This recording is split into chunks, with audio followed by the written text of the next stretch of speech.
هل تختار المرأة قيودها؟ نعم ولا. المرأة تساهم في تكوين وديمومة تلك القيود. قبل استعراض جملة من النقاط فقط مقدمات توضيحية. أولا هي مناظرة بين منظورين وليس مناظرة بين شخصين ولا موقفين، بمعنى أن كلا الطرفين هما متفقان على النقاط الأساسية، على تشخيص وإدانة تعرض المرأة للاستلاء وهدر القيمة والتقييدات الجائرة، لكن الاختلاف حول آليات التفسير، لماذا يحدث ذلك؟ هذا واحد. اثنين، مثل ما أشارت زميلتي لأنه هناك يعني إشكالية بالمصطلحات. لدينا بحث النسائي ولدينا البحث النسوي ولدينا البحث الجندري. النسائي اللي هو يعني الومن ستاديز، هذا البحث يبحث في طبيعة المرأة، ما هي طبيعة المرأة ضمن الدراسات التقليدية وربما حتى النقدية، فهو بحث استكشافي. البحث النسوي الفيمينيزم هو بحث ينطلق من موقع إدانة دونية المرأة، ويحاول أن يغير هذه الحالة بإجراء تغييرات مؤسسية وقانونية، فهو بحث تغييري ذو طابع سياسي. هذا النمط الثاني. النمط الثالث المنظور الجندري يبحث في علاقات القوة الاجتماعية، أو ما أسمته زميلتي بنية الهيمنة الحقيقة. وإن كان يشيع عندما نسمع منظور جندري يعني يذهب ذهننا إلى النساء، أنه كأنما هو منظور نسوي، بينما هو ليس منظورا نسوي، وإنما هو يبحث عن علاقات الهيمنة سواء كانت الذكورية أو الأنثوية. في علم النفس علاقة علم النفس بالنسوية وجدت بثلاثة صيغ اختصرتها واحدة من الدراسات بعنوان Feminism and in as psychology. في بعض الأحيان النسوية وعلم النفس حقلان متغايران متنافسان، يشتغلان على نقاط مختلفة. هاي الصيغة الأولى. وإن سايكولوجي، فيمينيزم إن سايكولوجي، هو الاشتغال على نقد بعض المضامين أو الثيمات أو النظريات التي يعني يحس منها أو يشعر منها بأنها تكرس ثانوية المرأة. أما الفيمينيزم از سايكولوجي، هنا البحث الموضوعات النفسية من وجهة نظر نسوي. فعندما نتحدث لابد أن نحدد موقع الانطلاق، لأن لكل واحدة من هذه المواقع جهازه الاصطلاحي وآلياته التفسيرية. ورقتي تنطلق من المنظور النفسي الإنساني. هذا المنظور يحاول أن يشتغل على يعني نقاط تتجاوز منطلقات الصراع إلى حد ما. أبدأ بنقطة. علم النفس يفسر لنا تكوين الخطاب الجندري ومضمون الخطاب الجندري وتلقي الخطاب الجندري. أول ناحية اللي أسميتها بشيطنة المنظور النفسي أو اللعنة الفرويدية والقراءة المتوترة. المنظور الجندري أو الدراسات النسوية بشكل عام أول ما أوجدت علاقة عداء مع علم النفس بفعل التنظيرات الفرويدية. وطبعا هذه جاءت ليست بريئة، وإنما قراءة متوترة حاولت أن تذهب إلى هرم من أهرامات علم النفس، وتحاول أن تختزل علم النفس فيه، فأصبح علم النفس كله ما هو إلا الخصم الفرويدي الذكوري. وأهملت هذه القراءة، أهملت المنظورات المزامنة لفرويد واللاحقة لفرويد. يعني هي لم تنظر للتنظير مثلا ويليام جيمس مثلا اللي مزامن، لم تنظر أيضا للتنظير اليونغي الخطير كارل يونغ. يعني أول من طرح المبدأ الأنثوي والمبدأ الذكوري، وكان مبدأ خطيرا جدا، وقال أن كل شخصية إنسانية سواء كانت ذكرا أو أنثى ما لم يتوازن فيها الجانب الأنثوي مع الجانب الذكوري لا تكون شخصية سليمة، ذكرا كان أم أنثى. بل إن وجود العنصر الأنثوي في الذكر يعزز إنسانيته الذكورية، ووجود العنصر الذكوري في المرأة يعزز جانبها الأنثوي، وأصبح ملهما حتى للقراءات. يعني مثلا الكتاب الشهير مال رفع الحجاب، رومانسية العلم لشيبرت، تقول أنني اكتشفت المنظور النسوي من خلال المبدأ اليونغي، والتفسير أيضا الإنساني الأعمق اللي هو قدمه مثلا أريك فروم كثيرا اشتغل واستلهم المجتمع الأمومي، بل حتى الدين الأمومي وصورة الإله الأمومي. هنا هذه المنطلقات لا تنطلق من ثنائية يعني رجل ومرأة، تنطلق من منطلق إنسان سواء كان رجلا أو امرأة، لأن الخاسر في معادلة الصراع أو معادلة الهيمنة كلاهما، كلا الطرفين، وربما بأسباب أو بأساليب يعني مبطنة ومقنعة. ولهذا يعني أريك فروم انطلق من عمومية وشمولية الوضع البشري والشخصية البشرية التي تشكل العامل الأساس في أيضا فعل البنيات الاجتماعية. البنيات الاجتماعية لا تفعل بشكل مباشر، لعله قد تكون هذه النقطة الرئيسية للخلاف بين المنظور النفسي والمنظور الجندري، أنه هل البنيات تمارس فعلها بشكل مباشر أم من خلال وسيط اللي هو وسيط الشخصية البشرية اللي هو الشخصية الاجتماعية. هذه الشخصية التي تنطلق من وضع أساس يقوم على حاجات إنسانية أصلية، على اعتبار أنه فروم لم يؤمن بوجود طبيعة بشرية قارة ومتشكلة، وإنما رأى أن الشخصية البشرية سواء كانت ذكورية أو أنثوية هي عبارة عن إمكانية لديها حاجات أساسية: الحاجة للاتصال، حاجة للتجاوز، الحاجة للتجذر، الحاجة للهوية، والحاجة للإطار للتوجه والإخلاص. ولكل واحدة من هذه الحاجات قطبين: قطب سالب وقطب موجب. متى ما سد البناء الاجتماعي القطب الموجب ينبثق القطب السالب. يعني مثلا إشباع حاجة الاتصال تتم باحتمالين: يا إما من خلال الحب أو من خلال التسلطية.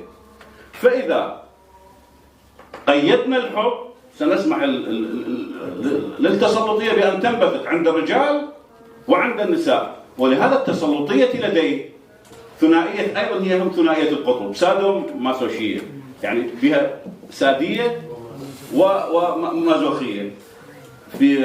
ولهذا أيضا مصطلح التسلطية طبعا بعض يعني دائما تظهر النساء أكثر تسلطية من الذكور، فالبعض يقول كيف تسلطية؟ ليش؟ لأنه يفهم أن التسلطية هي فقط عبارة عن هيمنة، لكن الأوثوريتاريان باللغة الإنجليزية ثنائية المعنى. مثل عندنا بعض المفردات، مثل يعني بعض المفردات مثل الجون يشير إلى الأبيض ويشير إلى الأسود، الضاد. فأيضا الأوثوريتاريان باللغة الإنجليزية تعني في نفس الوقت تعني المهيمن وتعني الخاضع، وفي أكثر معانيه هي الخضوعية. فالمرأة تظهر أنه أكثر خضوعية. هذه تنشأ من سد البنية الاجتماعية لمنافذ الاحتمالات الإيجابية للحاجات الأصلية المتأصلة لدى الذكور ولدى الإناث. في قبال التسلطية اللي هي نزعة للحفاظ على الجماعة، على تجانس الجماعة، على عدم اختلاف الجماعة التي تشكل لها الاختلاف عامل تهديد.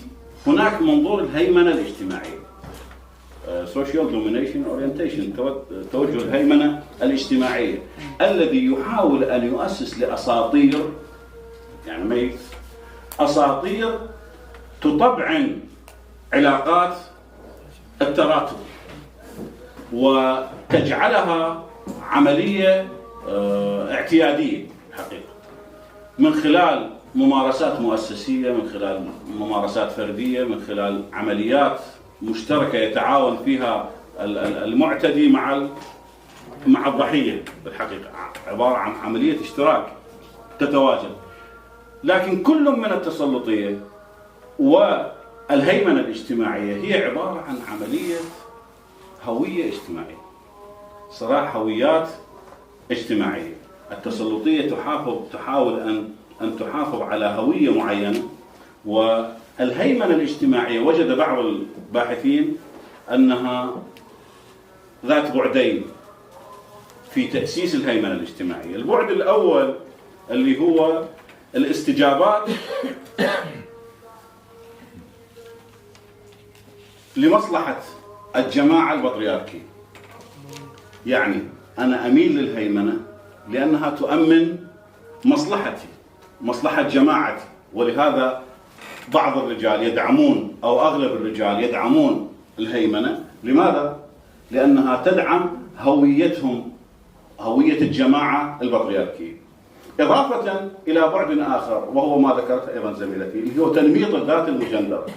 بما أنه ننشئ فئات ونتعلم على أن هذه الفئات هي ما نصنف فيها أنفسنا، فيبدأ مثلا الرجل يصنف نفسه ضمن إطار المهيمن، والمرأة ضمن إطار يعني المهيمن عليه. فبالتالي هي لعبة سلطة، ليست رجل، سلطة تتلاعب بالهويات الذكورية والأنثوية لتخلق من بعض الهويات هويات مهيمنة، وبعض الهويات هويات يعني خاضعة. ولهذا نجد حتى تلقي المنظور النسوي، تلقي الخطاب النسوي قد يوجد مشكلة. يعني أنا قبل فترة اشتغلت على ثيمة، وهي أنه التأكيد على مظلومية المرأة، والتأكيد على قمع المرأة، والتأكيد على كيف ينعكس على تلقي النساء لهذه الثيمة. ولهذا أطلقت يعني أو استخدمت أو وظفت مفهوم ازدواجية الشخصية النسوية. ويعني نعود إلى سيمون دي بوفوار، أشارت له في بداية في كتابها المؤسس اللي هو الوجه أو الجنس الآخر، فقالت إنهن أي النساء يلعبن ضمن إطارين، فهن يطالبن بالاحترام التقليدي وباعتبار جديد أيضا، معولات على سحرهن القديم وحقوقهن الجديدة، كجزء من الذات البشرية. الذات البشرية الاستغلالية بشكل عام يعني في جزء من أحد أطرافها فيها جانب استغلالي، فأنا أريد أن أحصل الحقوق القديمة والحقوق الجديدة. فأنا أجريت دراسة، سويت مقياسين للقيم التقليدية والقيم الجديدة للمرأة بالنسبة للمرأة، وطبقت على عينة من النساء في بغداد والسماوات. فظهر عندي النساء أولا يدعمن كلا المنظورين كلهم، يعني المنظور التقليدي والمنظور الحديث، ولا صلة ارتباطية بين العاملين. يعني أن هذين المنظورين عبارة عن بنيتين فاعلتين مستقلتين تشتغلان ضمن السيكولوجيا النسوية دون شعور. يعني أنا أحمل منظومتين قيم متعارضة في آن واحد، حتى الرجال. وكذلك على اعتبار أنه علي الوردي كفانا مؤونة الازدواجية عند الذكور.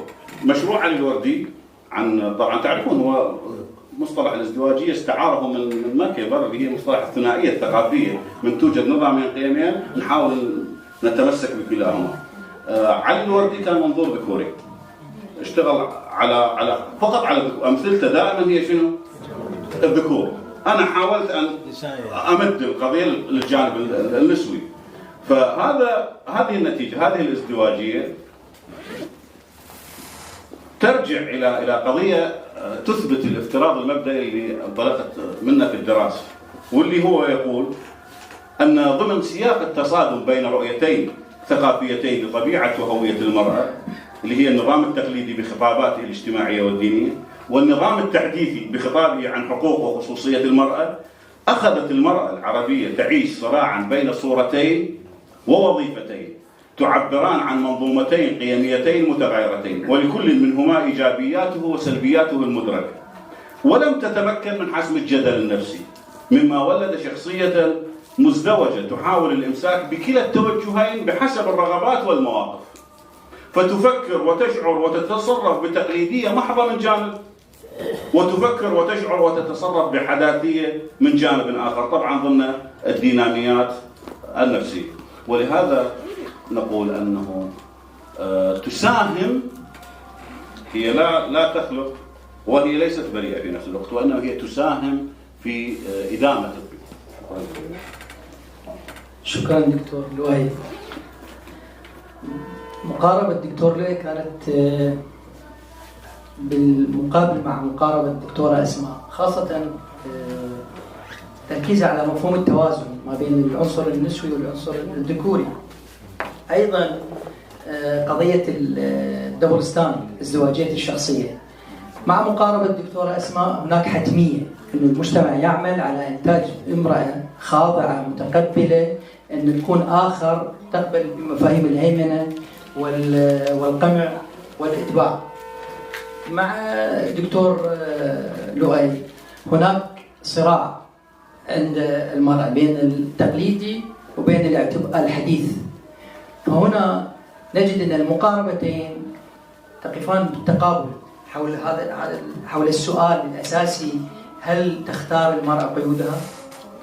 الآن أطلب من الدكتورة أسماء أن تعلق على ما تفضل به دكتور لؤي حول قضية التوازن وقضية الصراع ما بين التقليد والحديث. شكرا دكتور لؤي، استمتعنا بطرحك يعني. ولو يصير المنافس يعني يقوي معنويات منافسه.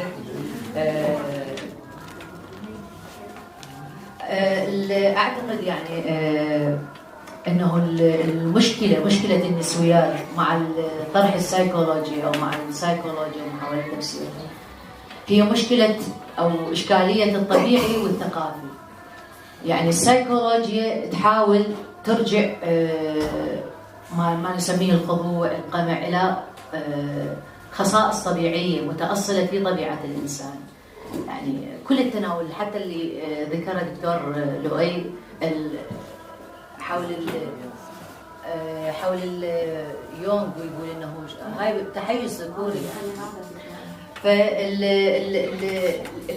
فالصراع يعني اعتقد ما بين النسويه او الخلاف الاساسي مع علم النفس او السيكولوجي هو انه النسويه يعني تصر الى ان كل شيء يشكل اجتماعيا، يتم تشكيله اجتماعيا. وهذا يعني انه المجتمع هو اللي يشكل شخصيات الافراد رجال ونساء، يعني ما في شيء يعود الى الطبيعه. اخطر ما في الموضوع اذا اعتبرنا هاي الخصائص او هاي الاختلافات وهاي التفاوتات قائمه على اختلافات طبيعيه، يعني هو انه ما نقدر نغيرها. يعني اذا امنا اذا هاي طبيعيه معناها ما نقدر نغيرها، هاي الطبيعه، الله خالقهم هيك يعني. فلهالسبب اجترحوا او اشتغلوا او روجوا لمفهوم الجندر كبديل عن مفهوم الجنس، لان مفهوم الجندر يحيلنا الى الاختلافات الاجتماعيه واللي اساسها اجتماعي، اللي على ضوءها صارت هاي الاختلافات من الحول الاجتماعي معناها هي قابله للتغيير، ممكن نغير الوضع. يعني ما معقول تظل هاي الهيمنه والاضطهاد يعني مستمر يعني. فالنقطة الأولى اللي أريد أشير لها هي إنه هذا الخلاف بين الطبيعة والثقافة. ماكو شيء بالإنسان، أنا أتفق ويا لويس اللي يقول، نسيت اسمه طبعا ما يخاف عدوا لي لوسيان لا اللي يقول ماكو طبيعة للإنسان وإنما هناك تاريخ. يعني هاي الأمور لأنه هي تاريخية فأصبحت مثل الطبيعة، يعني خصوصا أنه هناك يعني منفعة في أن نحولها إلى قضايا طبيعية. القضية الثانية اللي أريد أطرحها إنه النظريات والتفسيرات اللي تسادت كل المعارف ضمنها حقل علم النفس اللي حاولت تفسر، كلها أنتجها ذكور، وبالتالي هي متمركزة حول الذكورة، تعكس وجهة نظر الذكور في كل وتوجهاتهم طبعا ومصالحهم في كل شو اسمه. وبالتالي يعني معرفه جزئيه يعني، لانه يعني النساء ما ساهمت بيها، يعني مو المراه هي اللي ساهمت بها او ابدعت. المعرفه بشكل عام يعني اعتبرتها النسويات قضيه خطيره جدا، يعني من ينتج المعرفه وليش اقصوا النساء عنها وصارت المعرفه يعني بس حكر على الذكور. هاي كلش قضيه خطيره.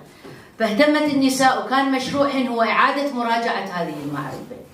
يعني ابتداء من نظريه فرويد اللي اعتبر المراه كائن منقوص وتحسد الذكر لانه ما عند هذا القضيه، وانتهاء بنظريه يونغ اللي قال انه لا هاي موجوده، هاي سميتها دكتور كروموسومات او لا انيموس مبدا الذكوره هاي يعني فكره متحيزه، يعني هو يعيد نفس الايديولوجيا اللي تبرر الهيمنه والتسلط الذكر، يعني بيقول انه اكو هاي الايموس مسؤوله عن تخلي الرجل حساس ورقيق، يعني يعيد نفس التصورات ماكو العلم نفسه، يعني يبرر نفس الايديولوجيا التبريريه اللي تبرر الاختلافات ما بين الجنسين وتبرر السلطه، سلطه جنس على جنس اخر وخضوع الجنس الاخر إليه. فاذا يعني هو اللي يريد اتاكد عليه انه المنظورات النفسيه يعني انتجها الذكور، وبالتالي هي معرفه ناقصه، ولهالسبب يعني العباره اللي ما كملتها او الفكره اللي ما كملتها اهتمت النسويات ومن البدايه من منتصف السبعينات اهتمت باعاده مراجعه المعرفه السائده، ودعت الى اعتماد منهج شامل يعني يتوزع او يمارس في كل الحقول المعرفيه لنقد المعرفه، ودعا البحث النسوي الى اشراك النساء، يعني الكشف عن تجارب النساء بوصفها مصدر للمعرفه، تجارب المراه نفسها. اذا المراه يعني ساهمت في انتاج المعرفه راح نشوف معرفه مختلفه تماما، يعني غير المعرفه السائده الان. يعني بالنسبه للمنظور السايكولوجي يعني ملاحظاتي عليه انه استبعد تماما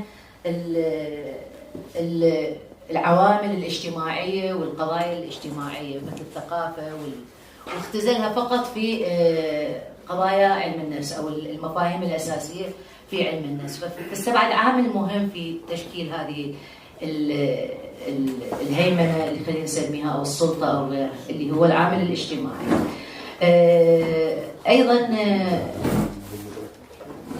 القضيه الاخرى اللي اريد اتحدث عنها مع اسماء دكتور لؤي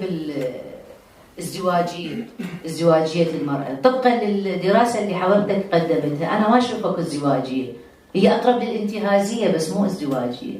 كل انسان يطمح ان يبني نموذج يلتقط به كل الاشياء الايجابيه، كل الامور الايجابيه في يعني في محيطه، يعني فهي مو ازدواجيه بقدر ما هي ربما انتهازيه، وهذا اعتقد يعني كلش طبيعي. انتفاعيه دكتور، انتفاعيه رائع، اجمل يعني انتفاعيه. اكتفي بهذا القدر وشكرا. إذا تحدثنا على علاقة الطبيعي بالثقافي نرجع إلى ما قدمه عالم الأنثروبولوجيا الفرنسي كلود ليفي-ستروس، يقول التحريم بدأ مع الثقافة. في المنظور الأولي أن الثقافة هي منتج ذكوري والبعد الطبيعي هو للأنثى. يظهر هذا أن هناك تعارض. أرجع لأطروحة الدكتور لؤي خزع الجبر أنه هناك ازدواجية بالشخصية، نقلتها دكتورة أسماء أنه هناك انتهازية أو انتفاعية مثل ما علقوا السادة. هنا احنا أمام مصطلحين، مصطلح الازدواجية ومصطلح الانتفاعية. كيف ننظر لهذا المصطلحين من منظور سيكولوجي دكتور لؤي؟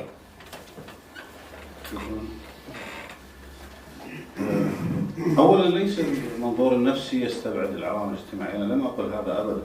يعني هو يؤمن أيضا بالعوامل التاريخية. يعني أنا أشرت ليونغ وأشرت لتأثر واحدة من زعيمات النسوية به، لكنني وقفت عند فروم اللي هو مؤسس المنظور النقدي في علم النفس، هو مؤسس مدرسة فرانكفورت والمدرسة النقدية والنظرية النقدية، وهو أصلا يقول أن الشخصية البشرية الآن هي عبارة عن تشكل تاريخي.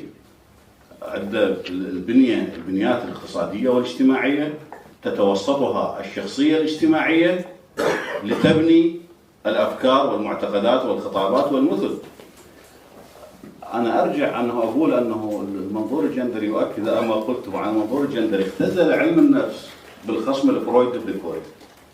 ليس هناك يعني انفتاح على الدراسات النفسية. لم يعد علم النفس يشتغل على الفرد فقط، وإنما بدأ يستوعب المنظورات كلها وكل تنظيراته. من قلنا حتى الآن مفهوم التراتبية والهيمنة الاجتماعية والشخصية التسلطية هي ليست مفاهيم فردية، وحينما نقول حاجات يعني حتى بالمنظور الفرومي هي ليست حاجات مطلقة وطبيعية. هو لا يقول أن هذه قضايا طبيعية. احنا قلنا فروم يقول أنه الشخصية هي عبارة عن إمكانية، ما يحددها هو طبيعة التفاعلات الاجتماعية.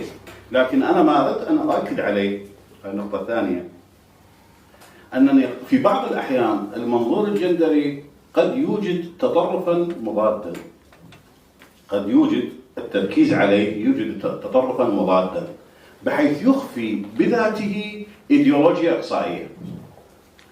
من نبدأ ولعله هو أيضا من الاشتغالات الخفية لديناميات السلطة. أنا حتى أنتقد الهيمنة الذكورية أوجد خطابا اختزاليا آخر بحيث نبتعد عن النظر للقضية النظرة الإنسانية، أن ننطلق من الإنسان ذكرا أو أنثى، من نقول مفهوم الآخر. ليس هناك عيبا أن يكون هناك آخر، ليس هناك انتقاص من أن نعم عندما أوجد الآخر العدو هنا تصير المشكلة. ولهذا مثلا كتاب بوريكور الذات عينها كالآخر، يعني عملية الآخرية ليست بحد ذاتها هي عملية سلبية، لكن من ننطلق من منطلقات يعني صراعية نوجد اختزال للقضية. نبعد يعني الآن مثلا ليس هناك حركة حقوق الرجال مثلا، حقوق المرأة، لكن الرجال يحتاجون لحركة حقوق الرجال بطريقة معينة، لأنه كما أن هناك قمعا اجتماعيا للمرأة هناك قمعا اجتماعيا للذكر. يعني هناك بعض المهام من نقول احنا اختزل المرأة بالبيت وكذا، وهذه عملية قمعية. أيضا اختزل الرجل بالعمل والمعارك والقتال والحروب. إذا أكو قمع مضاد. أما يعني ختاما بقضية الانتهازية مثلا، أما نقول الازدواجية أنه نتبنى منظورين أو منظومتين قيميتين بحسب علي الوردي متناقضتين في آن واحد. يعني أنا أدعو للمساواة. أتذكر كلمة